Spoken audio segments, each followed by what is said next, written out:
হাজারো ব্যথা বেদনার পরে ফিরে আসনি তুমি আপন ঘরে। দিনের আলো তুমি ছড়িয়ে দিতে ফিরে গেলে তুমি মক্কা ছেড়ে মদিনায় পড়ে। হে রাসূল তোমাকে ভুলি আমি কেমন করে। হে রাসূল তোমাকে ভুলি আমি কেমন করে। আউযু বিল্লাহি মিনাশ শাইতানির রাজীম। বিসমিল্লাহির রাহমানির রাহিম। إن هذا القرآن يهدي للتي هي أقوم ويبشر المؤمنين الذين يعملون الصالحات। الحمد لله। সমস্ত প্রশংসা সেই গরিয়ান মহিয়ান মহান প্রভুর দরবারে, যিনি আমাদেরকে মেহেরবানি করে দয়া করে হাজারো মানুষের মধ্য থেকে বাছাই করে সুস্থ শরীরে তার কুদরতি হাতের পরশে রহমতের চাদর দ্বারা আবৃত করে তার ঘরে আসার যিনি তৌফিক দান করেছেন, সেই মুনিবের দরবারে কালিমাত্র শুকর গুজারি হচ্ছে বলে আলহামদুলিল্লাহ। দরুদ ও সালাম বর্ষিত হোক বিশ্ব নবী, প্রিয় নবী, সর্বকালে সর্বযুগের সর্বশ্রেষ্ঠ আদর্শ, বিশ্ব মানবতার হেদায়েতের কান্ডারি, মুক্তির দিশারি, নির্যাতিত নিপীড়িত মানুষের বন্ধু জনাবে মুহাম্মদুর রাসূলুল্লাহ সাল্লাল্লাহু আলাইহি ওয়াসাল্লাম।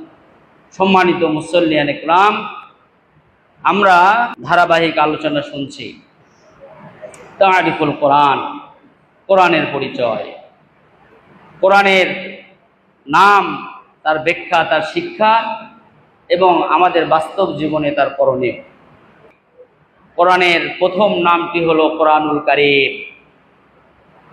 এটার ব্যাখ্যা হয়েছে সূরা বনী ইসরাঈলের 9 নম্বর আয়াত।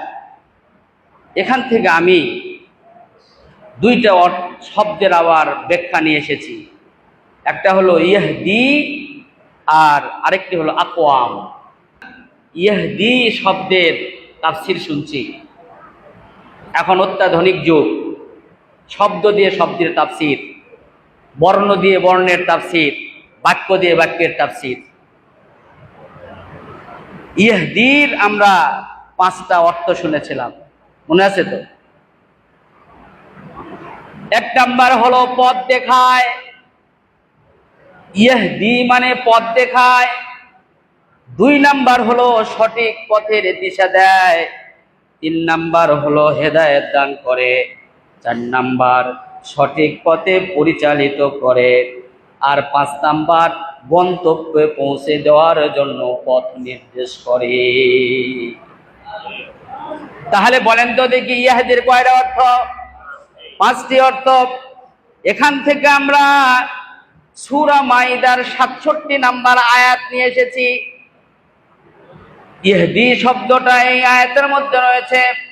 আল্লাহ সুবহানাহু ওয়া তাআলা বলছেন, ইয়া আইয়ুহার রাসূল বাল্লিগ মা উনজিলা ইলাইকা মির রাব্বিক ওয়া ইন লাম তাফআল ফামা বাল্লাগতা রিসালাতা ওয়াল্লাহু ইয়াসিমুকা মিনান নাস ইন্নাল্লাহা লা ইয়াহদিল কওমাল কাফিরিন।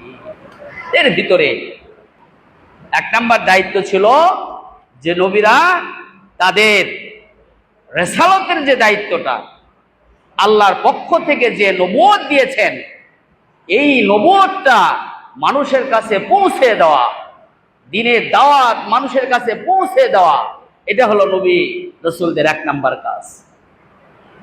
হে রসুল, আপনি পৌঁছায় দেন আপনার রবের পক্ষ থেকে আপনার প্রতি যা নাজিল করা হয়েছে, এটা আপনি পৌঁছায় দেন।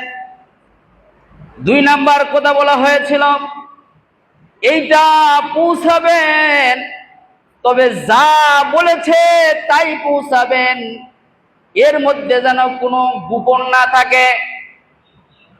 আপনি পৌঁছাতে গেলে অনেকে আপনার প্রতি মারমুখী হবে, আপনার উপরে জুলুম করবে, আপনার উপরে অত্যাচার করবে, আপনাকে দেশ থেকে বের করে দেওয়ার হুমকি দিবে, আপনাকে জেলে ভরে রাখার হুমকি দিবে, আপনাকে আপনার দেশ থেকে বের করে দিবে, প্রাণ নাশের হুমকি আসবে।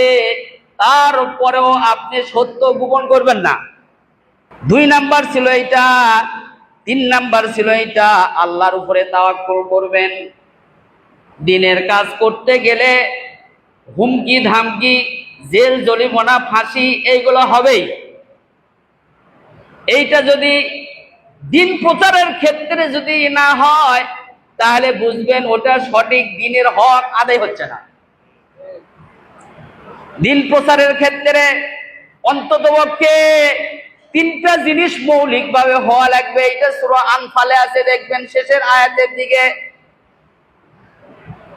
1 নাম্বার, আপনাকে গ্রেফতার করার ভয় দেখাবে। 2 নাম্বার হলো আপনাকে জেলে বন্দি করে রাখার ভয় দেখাবে। 3 নাম্বার হলো আপনাকে দেশ থেকে বের করে দিবে। তার মানে হলো আপনি যখনই দিনের কাজ করতে যাবেন, তখনই আপনাকে মৌলিকভাবে অন্ততপক্ষে এই 3টা জিনিসের মুখোমুখি আপনারে হওয়াই লাগবে। যদি না হয় তাহলে বুঝতে হবে এটা দ্বীনি হক না। দ্বীনি হক না, দ্বীনি হক হতে গেলে এই 3টে জিনিস লাগবে। সূরা আনফাল শেষের দিকে দেখবেন। প্রিয় বন্ধুগণ আমার, এরপরে আল্লাহ রাব্বুল আলামিন বলছেন, বিশ্ব নবীজি এবং আবু বকর সিদ্দিক রাদিয়াল্লাহু তাআলা আনহু আছেন। আল্লাহর উপরে ভরসা করলে ওই আল্লাহ কাফেরদের চোখকে ফাঁকি দিয়া আপনারে আল্লাহ নিরাপত্তার চাদর দ্বারা আবৃত করে নিবে। আল্লাহর উপরে ভরসা করলে আল্লাহ যে কোনো ভাবে হোক আপনাকে তার রহমতের চাদর দ্বারা আবৃত করে নিবেনি। ছোট্ট একটা উদাহরণ শুনেন,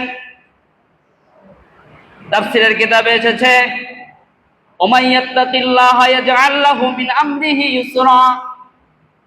যে ব্যক্তি আল্লাহকে ভয় করে, আল্লাহ তার দুনিয়ার সকল কর্মকাণ্ডকে আল্লাহ তার জন্য সহজ করে দেন। এই কথাটা বোঝাতে গিয়ে এখানে একটা উদাহরণ দিয়ে আপনাদের, জাহিলিয়াতের যুগে একজন ব্যক্তি আরেকজন নারীকে ভালোবাসতো। ওই ব্যক্তিটা জাহিলিয়াতের যুগে ছেলে এবং মেয়ের প্রেম ছিল, কিন্তু ছেলে ইসলাম কবুল করেছেন। ইসলাম কবুল করার পর মক্কা থেকে মদিনায় চলে গেছে। মদিনায় যাওয়ার পরে আল্লাহ রাসূল বলছেন, তুমি একটু মক্কায় গিয়ে মুসলমানদের হালতটা কি, মুসলমানদের কন্ডিশনটাকে একটু দেখে আসবা।